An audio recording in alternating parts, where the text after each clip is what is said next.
The Marvels sees the return of Carol Danvers, Captain Marvel, Kamala Khan, and Monica Rambeau, and there are plenty of other major spoiler returns that set up the future of the Marvel Cinematic Universe in a major way.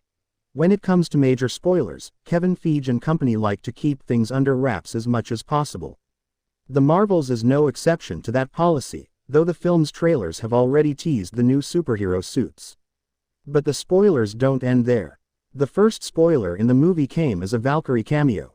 Similar like first Captain Marvel movie, someone from Kree Empire has again destroyed the home of Skrulls. After this destruction, our titular trio tries to rescue as many as Skrulls in their ship, but now again Skrulls don't have any home to live, so Captain Marvel then calls upon the help of Valkyrie to take the Skrull refugees to Earth while she goes on to fight Dar-Ben. There's an assumption that Valkyrie and Captain Marvel have been friends for some time, so Valkyrie is happy to help out the Skrulls and Carol. While it's unclear where the Skrulls are now, probably they are with the citizens of New Asgard. The next spoiler is greatly a bad deal for bachelors, because now the Captain Marvel is not a bachelorette. Captain Marvel has been gone for 30 years, so it makes sense that she's been having space adventures that the audience doesn't know. As it turns out, Captain Marvel is married to Prince Yan of Aladna. She claims she helped the prince out with a legal matter, and that legal matter was marriage. Because Captain Marvel is a princess of Aladna, she asks Prince Yan for help to distract Dar-Ben, so that she, Kamala and Monica can apprehend her. While it's unclear exactly how Captain Marvel ended up married to Prince Yan, or how long they have been married, they seem to have great respect for each other. The next big spoiler comes with a great threat. In the movie, Kree General Dar-Ben has intent to steal off resources from other planets to save Hala, and for that she took advantage of the MCU's Universal Neural Teleportation Network. However, her attempts caused a rift between realities after tearing a hole in the space-time continuum that threatened more than the MCU's primary universe. After Dar-Ben takes Miss Marvel's bangles, she attempts to use them both, but when the bangles interact with the rift they cause a reaction that completely disintegrates Dar-Ben and kills her. Only the pair of bangles remain thereafter. The next spoiler is a solution but with a sacrifice. After Dar-Ben dies while creating a rift between realities, the rift begins to expand, threatening the multiverse. Monica powers up using Captain Marvel and Kamala's abilities to close up the rift, but she has to do this from other side of the portal. Once on the other side, Monica makes a decision to stay behind, to make sure the rift closes the space-time continuum. Monica ends up saving the world, but at the cost of the life she's built for herself in her own universe. The next spoiler is what makes the Kamala Khan a better character. In the final act, Dar-Ben forcefully takes Kamala's bangle, but she doesn't wear it for long because she got ripped apart. In the end, Kamala finally gets her bangle back and is able to wear both pieces, which makes her set in her new superhero outfit complete, but Miss Marvel wearing both bangles is short-lived.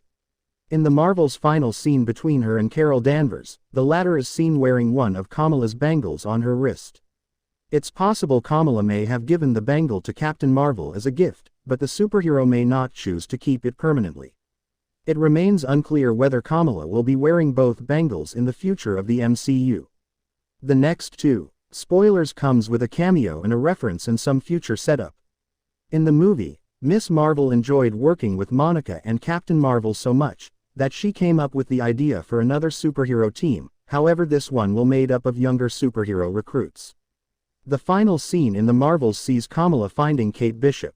Kamala tells Kate that she has been reading up on her and her abilities, and wants her to be a part of the new superhero team. Kate doesn't respond with a yes or no, but she seems intrigued, and this suggests that she will join Kamala in her endeavors. Not only does Miss Marvel have her eye on recruiting Kate Bishop, but in her discussion with the Archer she name drops Scott Lang. Kamala mentions recruiting Cassie Lang by asking Kate if she knows that Ant-Man has a daughter. So while Cassie is not in the scene with Kamala and Kate, the Marvels referencing her reveals she might be next on the list of recruits for the Young Avengers, a superhero team akin to the original Avengers. And now the last three biggest spoilers, which came in the mid-credit scene of the movie. One of the most gasp-worthy moments in the Marvels was the appearance of Dr. Henry Hank McCoy aka Beast in the mid-credits scene.